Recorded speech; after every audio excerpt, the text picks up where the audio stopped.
Hello and welcome, everyone.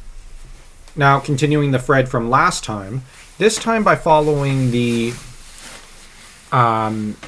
Cambridge history of the origins of Chinese civilization up until 221 BC. We have a lot of ground to cover, so let's go. The thing with the Zhou dynasty is that it established, after it conquered the Shang dynasty, an eastern capital, and it also established a triumvirate leadership system with the Duke of Zhou, you have King Shang, and the Duke of Shao. And they were faced by also the problem of trying to justify their reign, really. So, this is something that they really needed some clever glue. Now, the thing about war and conquest is you need a casus belli. What that means is you need a just cause for why you've declared war on someone, or why you've done a revolution or a coup d'etat against someone. Without justification, you just seem like a bit of a jerk. Now, to take, for example, when a revolution does not have just cause, you have the French Revolution. There was really no justification for it.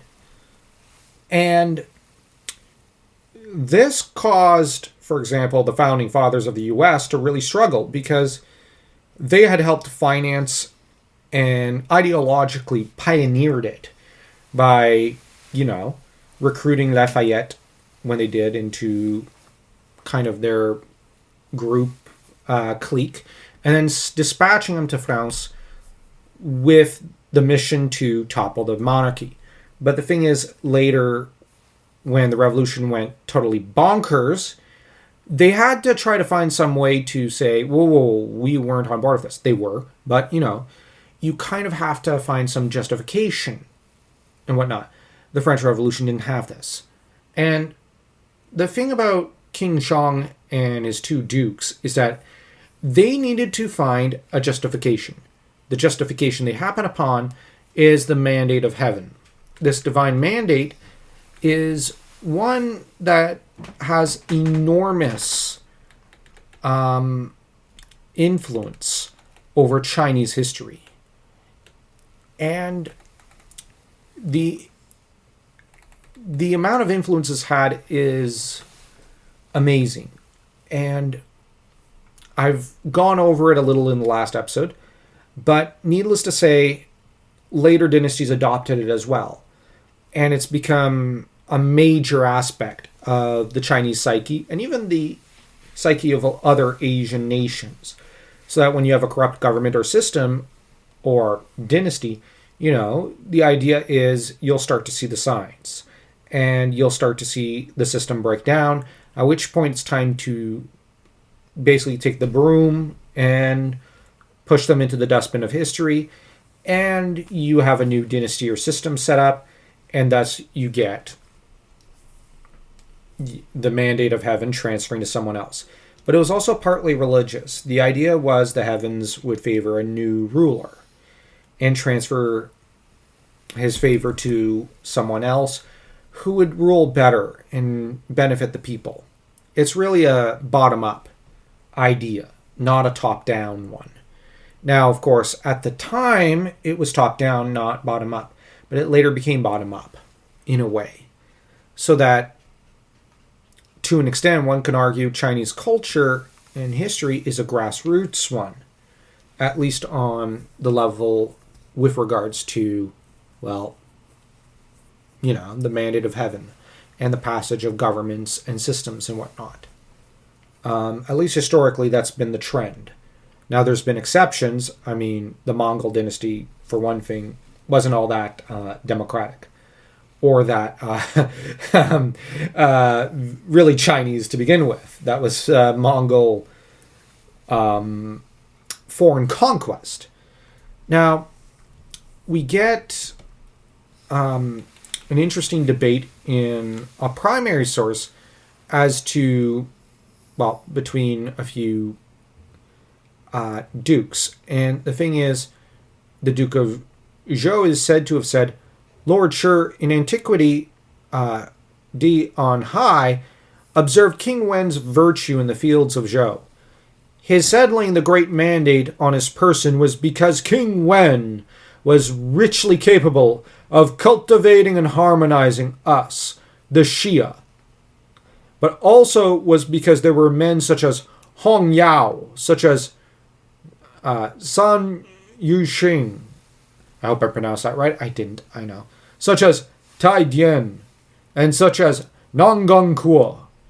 He also said, if there were not these men able to go and come to conduct the fine teaching, King Wen would have had no virtue to send down upon the men of the state.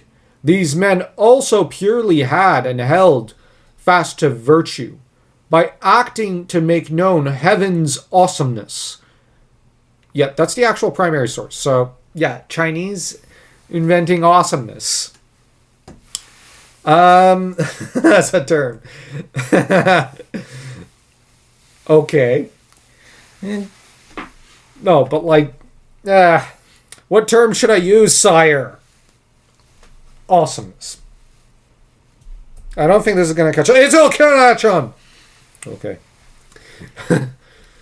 I'm joking. And then you have in the other room, awesomeness! Let's pick it up! I'm sharing it with everyone!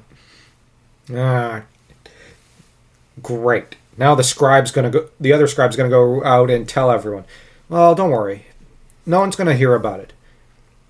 Well, 3,000 years later, you have every Anglo-Saxon using the term. I'm joking.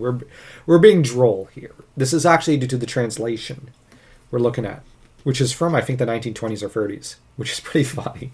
So the term did exist even back then. It was these men who made King Wen enlightened, by acting to make him visible, and striving to make him audible to D on high. It was also these men who had received the mandate of the Yin. Later, together with King Wu, they extended and directed heaven's awesomeness to cut off their enemies. It was these four men who made King Wu enlightened. It was they who strove illustriously to uphold virtue. Now, the counter argument from the Duke of Zhou is that he states that it was the king alone, the eldest son, who had received the mandate. It's not passed to a group. It's not something that... Okay, how do I put it? The first argument is proposing that the men around the king helped pass the mandate along to him, or at least help raise him to be worthy of the mandate. So that it's something that came from kind of the people around King Wen. While what the Duke of Zhou is saying is that no, the heaven's mandate must be passed only to the king, so that it's not something he shares with his advisors. The advisors are not part of the mandate. The dynasty is. The individual, like the monarchy is, not the advisors. So we have here really two very different arguments. Now, naturally, the Duke of Zhou is said to have believed that men make their own fate. But the Zhou argument is that men are imbued with certain virtues at birth, and that the king is the most unique man. And this is a debate that later goes down in Chinese history and is repeated over and over again, as the Cambridge history does point out very aptly. And the other thing with the argument is that, from my perspective, what it looks like is you have either the argument for a clique, a group of elites, and the monarch, or for the specialness of the monarch. So what we have here is, I might actually have to be honest, a similar potential basis for something like Rome. What you have is, in Rome, it was argued that the mandate, so to speak, was with those around the king and the king himself, so to speak, that the gods had chosen Romulus and Remus. But it also favored the city of Rome. That is to say, and this was later, it was later believed that Brutus was favored as well. So that the favoritism of the king and the people of Rome, king and people, which people? And eventually you can edge out the king. But what this creates is not, as the Romans well discovered, this does not create some noblesse oblige. That comes with a monarchy and with landed aristocracy. It created a clique of elites who acted along a semi-capitalistic basis in which they are, when the native population of Rome and Italia start to,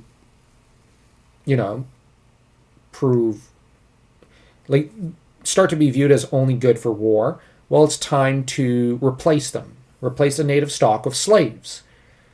And the people who matter are the elites. So that the mandate in the favor of the gods is with the elites, the Senate. Bear in mind, as much as it's SPQR, Senatus Populis Romanus, the Senate and the people of Rome, the populisque part, the Senate later froze out. And it's up to later the great men of the Roman Civil War period, aka Caesar and Augustus, Caesar, to restore the populisque element, I would argue, so that you do get Senatus Populis Romanus again. China takes a different path, and China kind of is faced with the same thing. Is it the king and people of Zhou, or is it the king of Zhou? And as much as one can say the argument plays out again and again in Chinese history, typically the Chinese prefer, no, it's not the king and people of Zhou. It's just the king of Zhou. So ultimately, the Duke of Zhou, in a way, wins the argument, at least with regards to how the Chinese metaphysics and historic direction goes. And so it's now the leader, it's the king of the Zhou. Well, I guess you could also say the peasants of Zhou as well, to an extent, because the mandate is something that if you mistreat the people, it's removed from you. So it's the king and peasants of Zhou. Oh, what about the Senatus? Well, no, that's not even an argument. So the Duke of Zhou, I'm not arguing he was unfaithful. No. He was very much faithful. But he may not have realized the kind of argument he was inadvertently pointing out. Or maybe he did, and a part of him enjoyed his power and wanted to entrench it further. I'm not him. I can't say for sure. But it's fascinating that this discussion, that's also centuries later being held over in Italy, is also being held. Now, obviously, this conversation later is had pretty much in Europe later after the fall of Rome. And the choice is to establish monarchies. But then the conversation comes up again around 1648 due to Oliver Cromwell, who is really the founding father in a way of liberalism, I'm just saying, and with his revolution and his act of pushing for the murder of King Charles.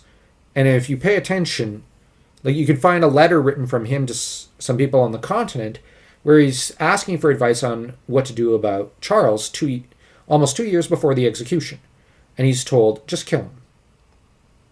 And Oliver pretty much says, yeah, okay.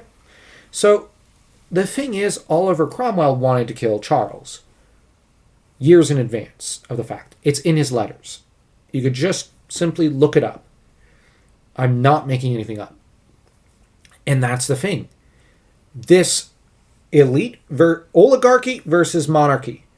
This is going to play out again and again in human history. It's not just Chinese history. But the Chinese can point at the exact moment when they had a conversation about it. And the decision was to go with the Duke of Zhou's perspective, which is to say the monarch route. Thoughts? Well, considering Chinese history, in hindsight, the Duke of Zhou was right. Yes, because and I'd even extend that to say other countries' histories. Because the thing is, an oligarchy, like let's say you get a native aristocracy of a country. It'll start off pretty good.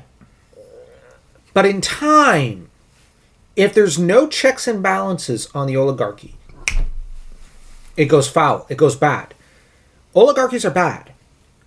But this is the thing. The traditional thought was the king is not there to oppress the people. He's there to protect the people from the oligarchy.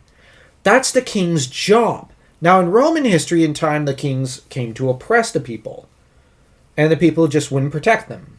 This does occasionally happen in time. To an extent, Charles I fell into this trap. But it wasn't enough to say, let's get rid of him. He still had his good side. But you had the oligarchy who were just tired and done with it. But this was a gradual process in English history. English history from Magna Carta to that point had been leading up to it, arguably. Although that being said, I'm not trashing Magna Carta. King John was out of control. He was a tyrant. I'm arguing that you need checks and balances on your leaders. And the Duke of Zhou is kind of arguing this. But on the other hand, what they're also arguing about is, can men rise above their station? In that regard, the Duke of Zhou wins the argument. He's saying, yes, they can. We cannot preclude the common people from a role in the government, in the system. They can contribute just as much as the rest of us. They've got a lot to offer. You know, like if a man has virtue, and he's a merchant's son, or he's a farmer's son, or let's say he's an aristocrat's son, he should be given a chance. In this regard, he is arguing in favor of meritocracy, and the Duke of Zhou is not. What's fascinating about Chinese history is that China, much like Japan and even France, this is very fascinating, always found a way, typically pre-revolutions, and when I say revolutions, I mean pre-modern, somehow always found a way to do this. You know, like, how the heck does someone like, say, any of the advisors of Philippe le Bel ever rise to their positions? Or Jeanne d'Arc get command of an army?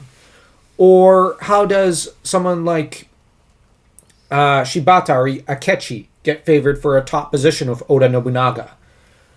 How does Taizong get any of the staff officers he has? Or Cao Cao? The idea is they favor the best possible men for the job. But there are systems and ways that you can weed out, you know, the incompetent and bring in the competent. Now, every system eventually spirals off and you get incompetence in office. But the whole idea is to preclude those men and include the most virtuous and capable. And so Chinese history is all about the balance between these two systems. Between the Duke of Zhou's king comes before everything, but also let's be careful of oligarchies, and the Duke of Zhou who's saying, well, the mandate is also about the people of the nation, and about we can't preclude everyone from a top position or from influence. Virtue and meritocracy matters. And this is where King Zhong does a great job of saying, well, here's the good arguments here and here's the good arguments there, so that we see here a model for later Chinese rulers, and really a model that most rulers and monarchs should aspire to. balancing the two different perspectives and striking that balance perfectly. And if you look at Western rulers, you have Charlemagne, you have King David from the Bible, you have, well, Philippe le Bel, you also have Saint Louis, you have in Japan, Oda Nobunaga does merit praise for this up until he started abusing his officers. But you also have Taira no Kiyomori, you have Ashikaga Takauji, and his son and grandson, of course. All of whom, and even Emperor Meiji, let's be honest. And Taizong, Cao Cao, Sun Quan, I would argue to an extent, before he went a little daft. Of course, Taizong's immediate successor, well, two successors, because Wu Zetian does not get enough credit for being the competent superwoman she was. All of them will take the King Shang position of balancing these two ideologies, these two philosophies, perfectly. And, of course, you have the founding of, an eastern city. Now, later, the Duke of Zhou retires. And you can find this in the Shangshu. It's called the Luagao, which is the proclamation at Lua. And it's a dialogue between the Duke of Zhou, and King Shang. And it takes place apparently in Shangzhou, the eastern capital. And it's just months after the Duke of Shao's proclamation of the Shaogao. And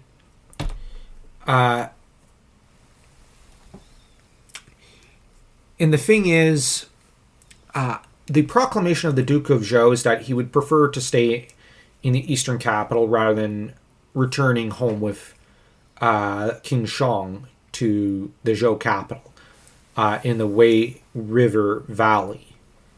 And of course, the Duke advises his king to record merits in the ancient temple, and that after that he retires, and he only figures sporadically in later sources of referring to that time period. So, and in some ways apparently he surpasses as a political hero more than King Wen or King Shang or the Duke of Shao. Though I would argue Duke of Shao probably deserves an equal position to him in the Chinese history. The Duke of Shao really did contribute a lot.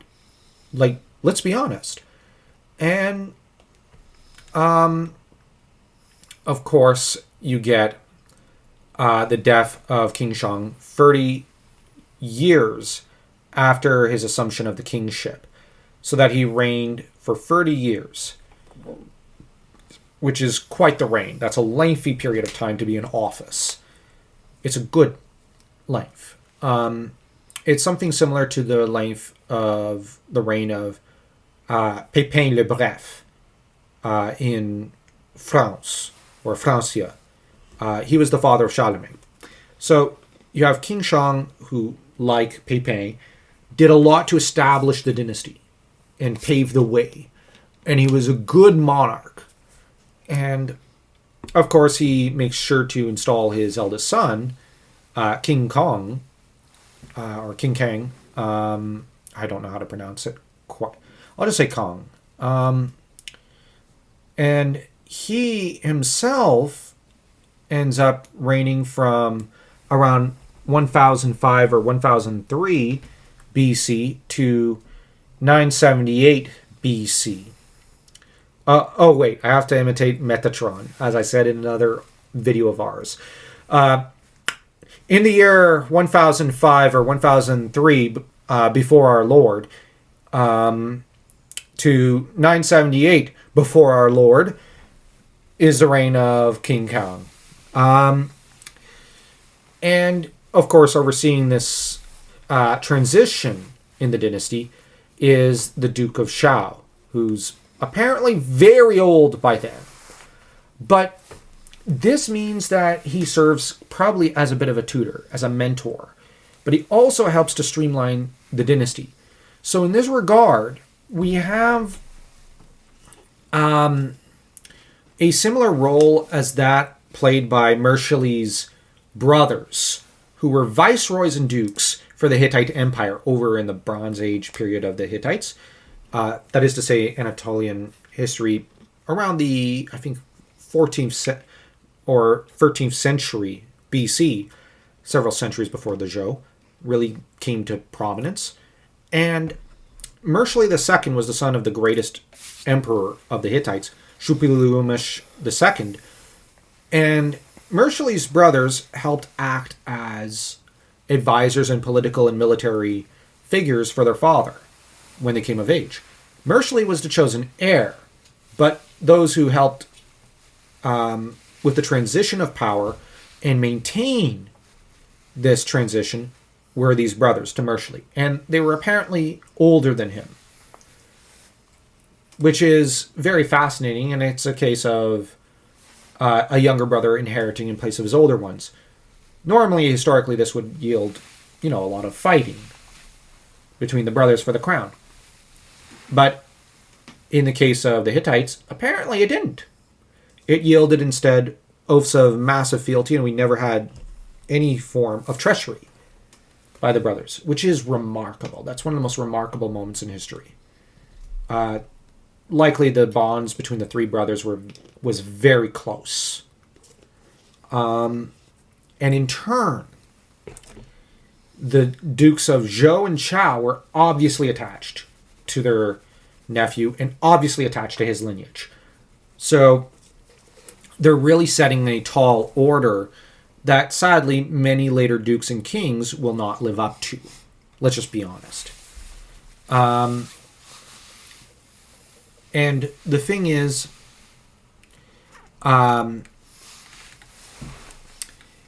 the King Gong ended up having a favored military advisor, Yu, who was the grandson of Nangang Kuo, and Yu would end up leading several military campaigns up in the north. And the idea apparently was to unite a good chunk of the northern, what we call China, like the northern region, the northern parts, into one state. Now,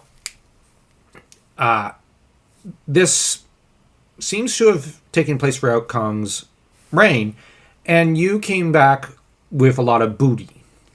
And, it was registered in the temples and whatnot. And the king was very happy. And we have a primary source reading, but I don't feel like reading it.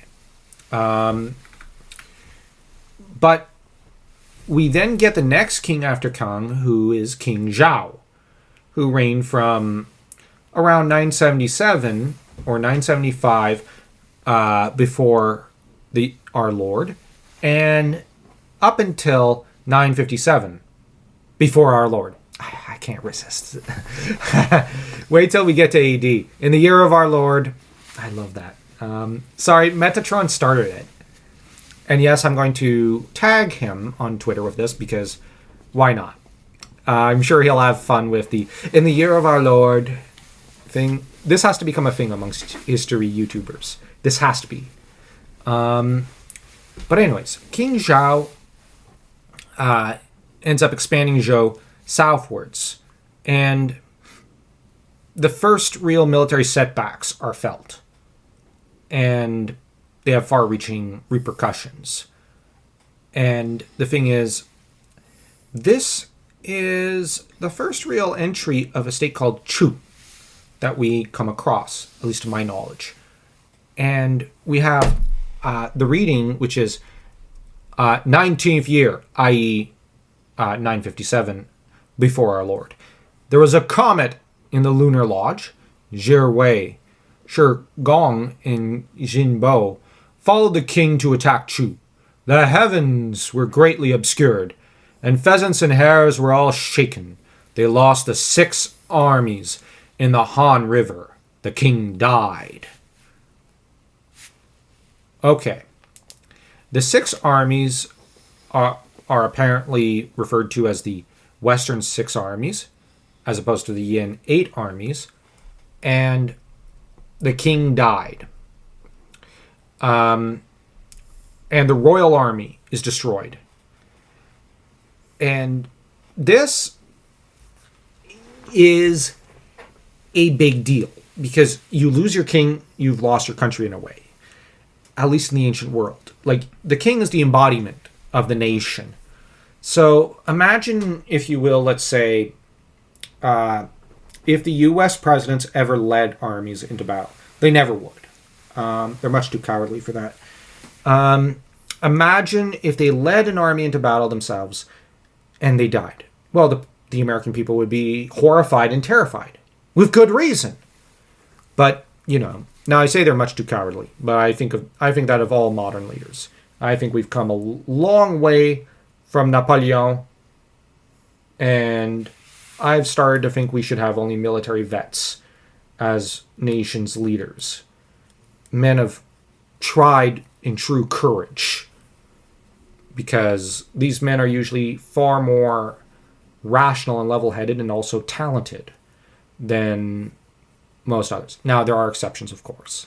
But I just think of Napoleon and the French kings, and even Japanese and Chinese kings who did traditionally lead armies into battle. Even English kings used to. But then they became much too important for that. But anyways, now we get to what's termed Middle Western Zhou reforms in the Cambridge history of ancient China. But the Middle Western Zhou is a good apt name for this. And we get King Mu of Zhou. Not Mu from Monster Rancher. No, of course not. But maybe. I'm joking. I couldn't resist that one. Kudos to anyone who lived through the 90s who knows what I'm referring to. You get brownie points. Now, King Mu of Zhou reigned from 956 to 918 before our Lord. And this is someone that traditional historians have viewed with, they're not sure what to make of him. They're ambivalent. Naturally, he's said to have had a long-distance romance and relationship with a Queen Mother of the West. I'll try saying this. Xiang Wang Mu. Or is it Shi Wang Mu? Probably Shi Wang Mu. Because their eyes are often more U's. Shi Wang Mu. I know I'm butchering that. Eleanor Zhang, who tends to push for these videos, do please comment in the description and tell us, please, we beg of you, how to pronounce this name. And shout out to her. She's very charming, very lovely young lady who we're now doing Tolkien videos with.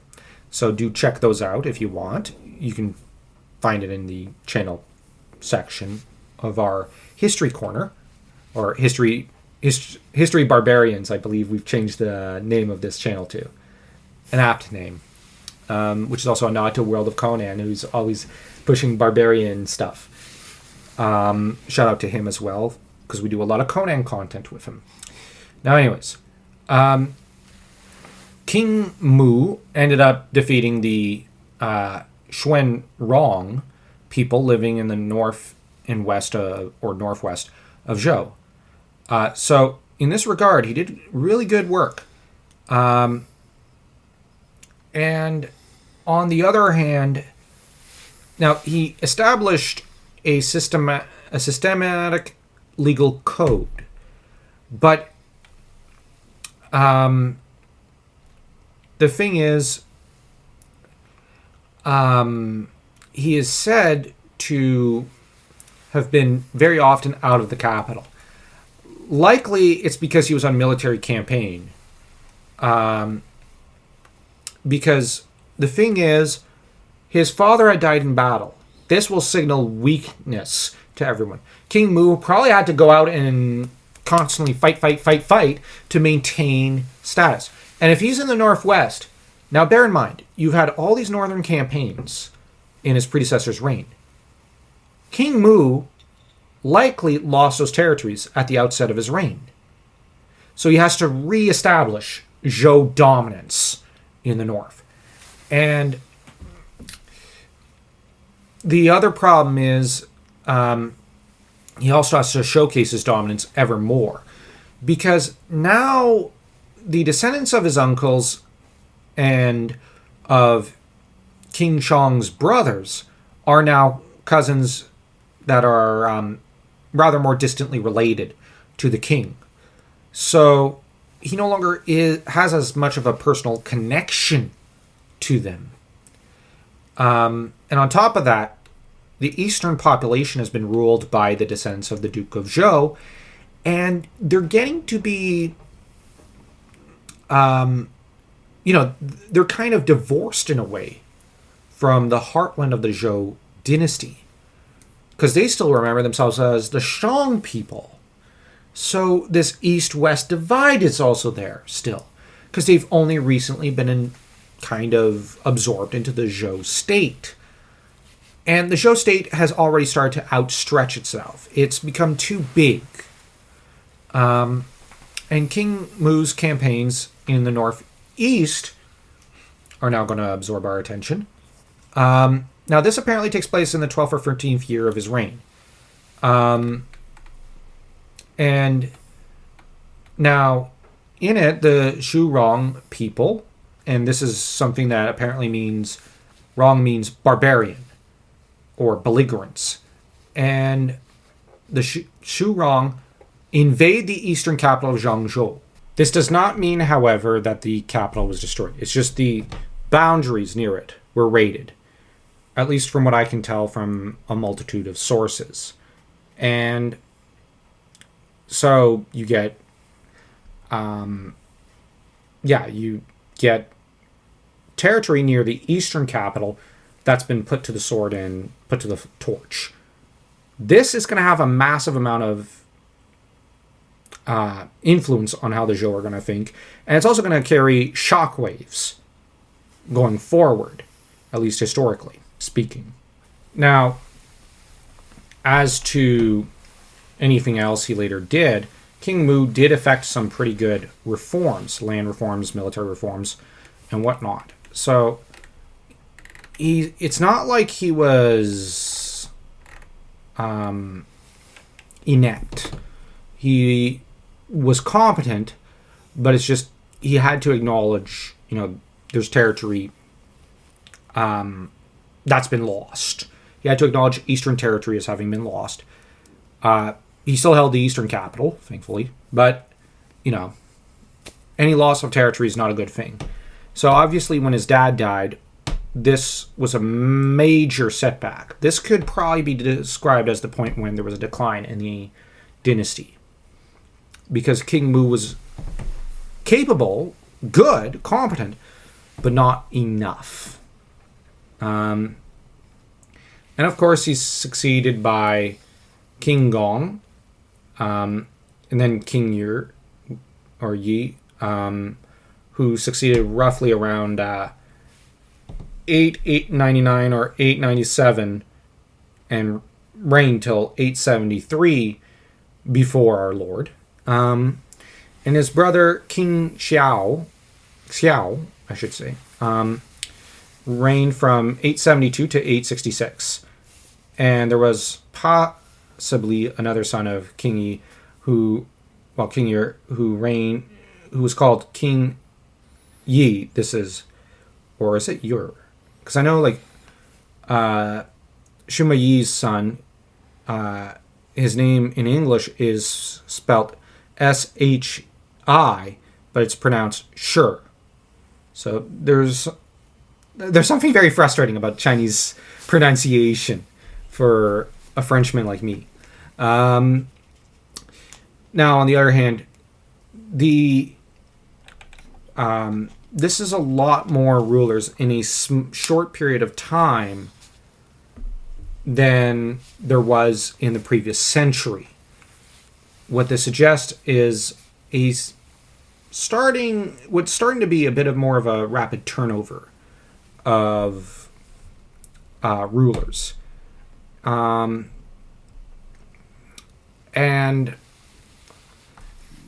the thing is, you have some confusing events. King Yi reigns from around 899. In the 7th and 13th years of his reign, there are attacks by barbarians on the capital region, the heartland of the Zhou dynasty. And there's also one in the 21st year of his reign, after a failed Zhou counterattack. So we see the Zhou struggling and trying to counterattack and failing.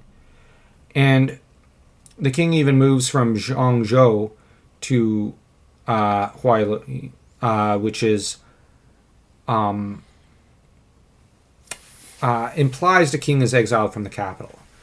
Now, Cambridge reads it as him having possibly been forced out by his uncle, who then declared himself king. But this, well, we're not sure. And what Cambridge history suggests is that King Xiao's succession was irregular, and that, in turn, King Yi is restored to the kingship. But if this is the case, this is only a temporary resolution to internal division. So not only is the Zhou dynasty beginning to face greater problems abroad, it's suffering from internal crises. And there's naturally an intervention in Qi, which is another court. The Zhou and army attacks Qi at one point, and Qi is one of the most important eastern colonies of the Zhou. And so it's become basically a rival state. And you have, of course, the southern state of Chu, which is very powerful and very prominent. And so you have Zhou starting to become surrounded by these different powers. And, of course, you have the eastern capital at Lua. And the thing is,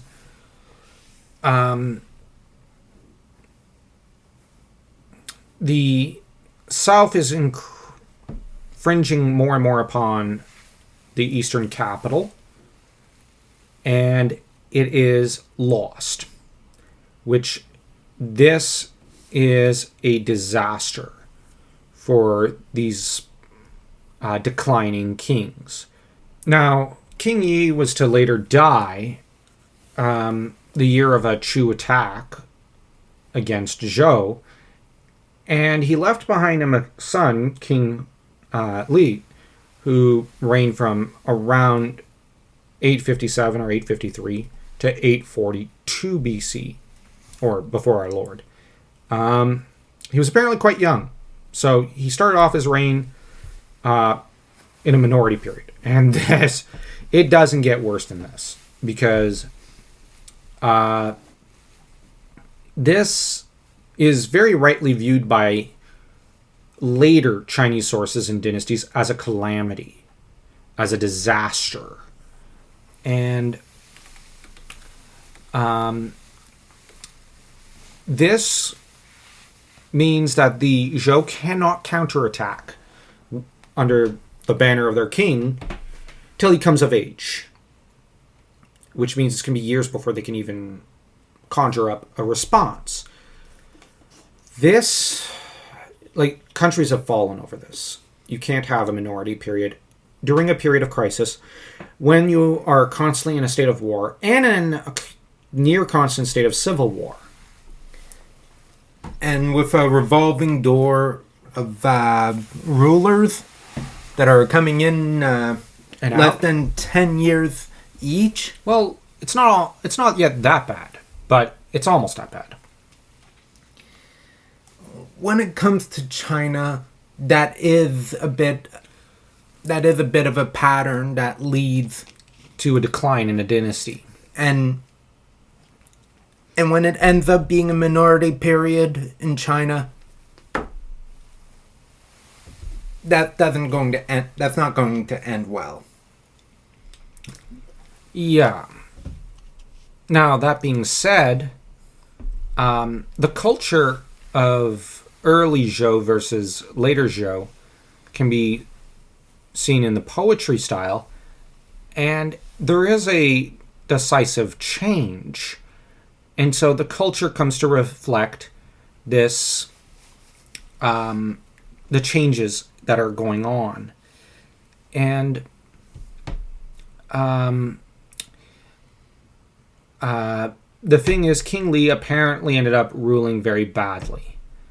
And apparently he relied excessively on one minister, Rong Yi Gong,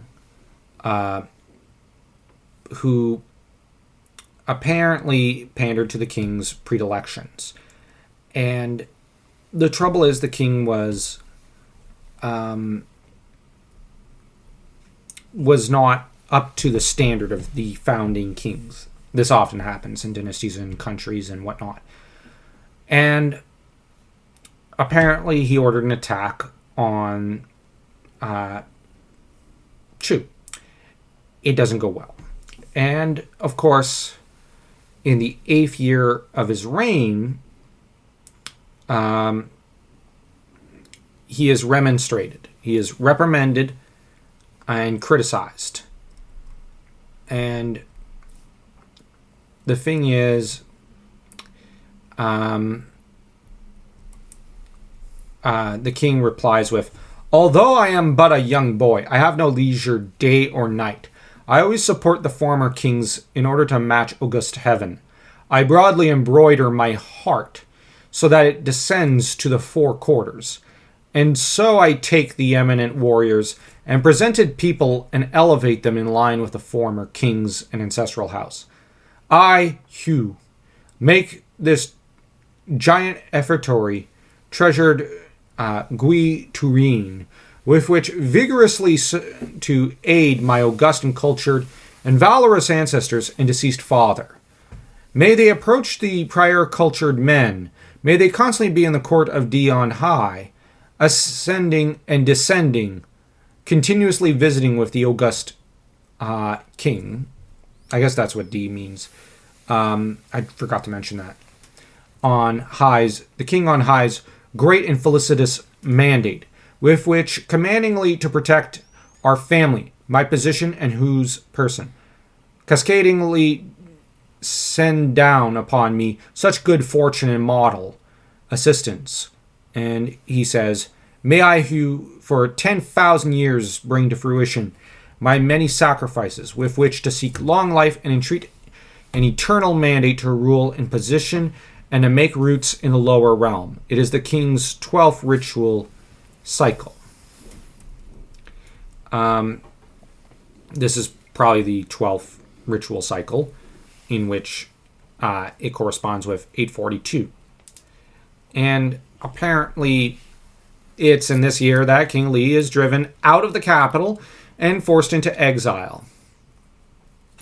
So, yeah, he was saying, let's hope I rule basically forever.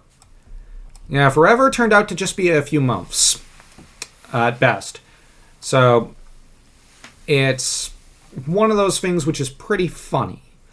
And it kind of reminds me of John A. MacDonald going for his last political campaign and being told, "You'll live forever, Johnny." 3 months later, he dropped dead. So, yeah, I guess forever begins after death. Well, it does in Christian belief, but I'm not sure about other beliefs. Well, actually, in a lot of mythologies, it does begin after death. Now, King Li dies in exile in 828 BC, in exile at Zhou. And apparently, a new Duke of Zhou and Zhou joined forces to persuade Gong to retire, and they install the heir apparent, King Xuan, in 827 or 825 up until 782 BC. Now, this is a lengthy reign of 46 years, and it's something of a restoration. But, the kingdom's already in decline. And it's something which I do wonder how old this new king might have been. But considering he reigned for 46 years. And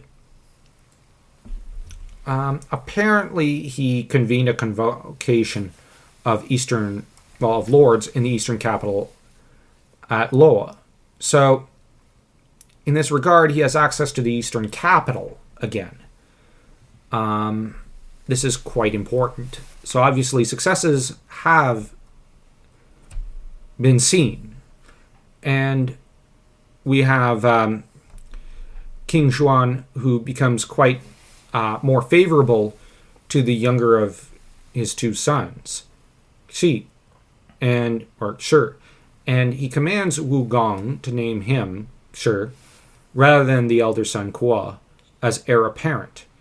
And 10 years later, in 807, after Shi had been installed as the Duke of Yi, a title which he held from 815 to 807, the people of Lu depose this son and install Kuo's son Bo Yu as the ruler of Lu until 796 BC.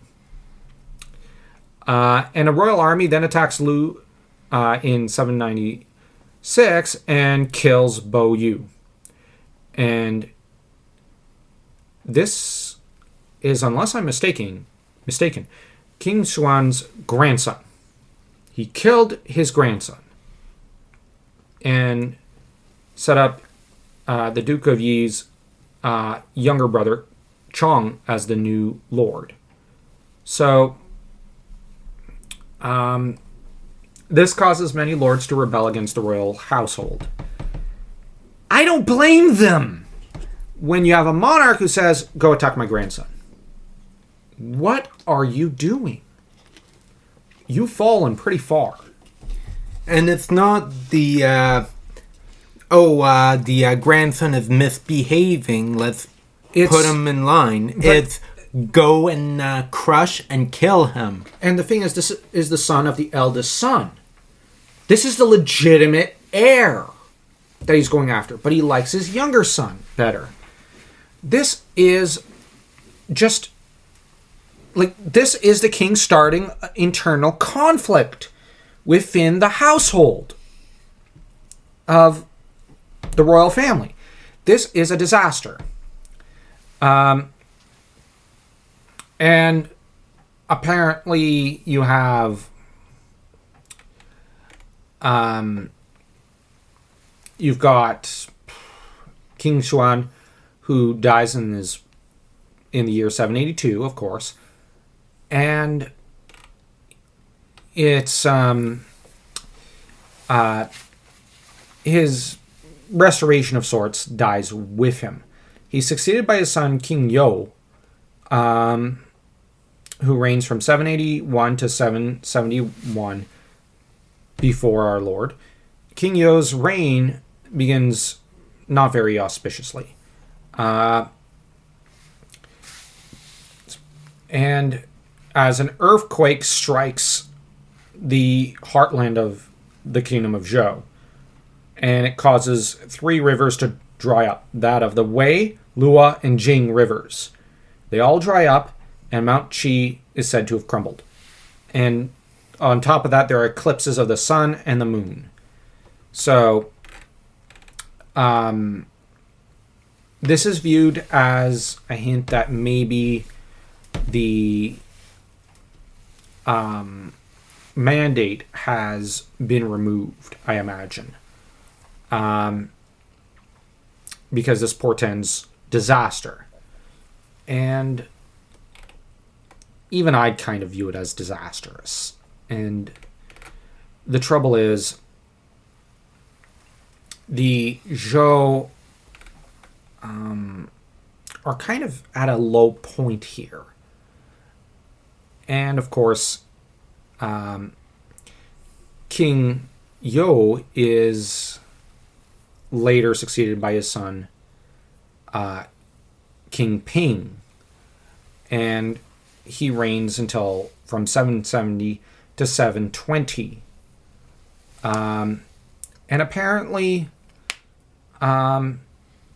they reign in a new capital, which we have to call Eastern Zhou, because they have to move capitals. And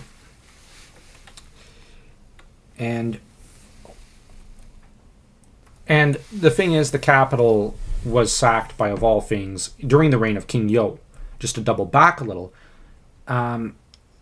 because he kept lighting alarm fires just as a prank. And apparently few loyal lords soon got tired of the game, and they kind of, this is the boy that cried wolf. It's like, oh, false alarm, because the king thought it was funny doing this and seeing his lords panic and assemble their armies. So they stopped believing him. And in the 11th year of his reign, when there's an actual attack, no one comes to the defense. And the capital sacked. King Yo is killed, Baoxi is captured, and the Western Zhou dynasty ends. All because the king was cracking one too many pranks. And this must have been embarrassing to the many lords that did not come to the defense of the reign. So that's how King Ping is installed. Now the Zhou kings continue to occupy an important position for a number of centuries, technically 500 more years, which is quite the lengthy period of time. But their power is kind of broken. They don't really carry the same weight that they once did. So, yeah, this dynasty began fairly well, but then it succumbs to disasters, catastrophes, and honestly, with King Yo, imbecilic behavior. Yes, you don't pull such pranks. I mean, there's a difference between something like jumping out of a vase to scare the maid. Yeah. That's a prank. Like, I know people will say, like, for example, Caligula was a disaster. But Caligula was never the disaster. Like, he never went this far. Like, causing a false alarm of this scale is not something I think even Caligula would have done. Nero kind of did. And Nero paid for it. I don't know if... Well, maybe Ricimer is the closest equivalent in Roman history. But this sort of prank strikes me as really dumb. I don't get the thinking. But apparently it's historical. And stupider stuff has been done in history. I mean, like, I know I shouldn't bash Oda Nobunaga too much, but yes, give the command of your army to all the most brilliant generals in Japan, and then verbally abuse them, humiliate them, and otherwise deride them, and start just doing everything in your power to break your word and just anger them. I mean, he did it with Shibata, he did it with Akechi, he did it to an extent with Tokugawa. It was only a matter of time before one of them schemed against him. King Yo has that level of stupidity. Although Oda Nobunaga had enormous military acumen and even cultural acumen. So he had that going for him. Like, I shouldn't bash Oda Nobunaga too hard. King Yo deserves all the criticism in the world. And of course, King Ping doesn't have that spark of genius that Shupillumus II had. So, yeah. Now, if you enjoyed this somewhat rambling analysis of Chinese history, I would highly encourage you to hit that like and that subscribe button, and also to check out our Akuma no Ran web novel, which is a Japanese fantasy web novel. It's available on Royal Road. You can check it out. Please do support us. And if you want to demonstrate your support even more, Royal Road, we also have links in every chapter to the tip jar, our Ko-fi, and our, of course, Patreon page. And, of course, the Patreon page carries with it a private Discord where you can ask us questions, hang out, and whatnot. Dan generally keeps a good eye on Discord. So, this is kind of managed by Daniel as well. So, and we've not had any complaints about it, so, good job, Daniel. Yep. So, yeah, he's not ruled over it as badly as King Yo. Rather, look on him as King Chong of the Discord. Oh, King Chong did a good job. Yeah. So, do remember to support us. Check out the Royal Road. Subscribe, like, share this video, please. Please, oh please, oh please, oh please. And share also the Royal Road link if you're feeling very kind as well. So until next time, do take care.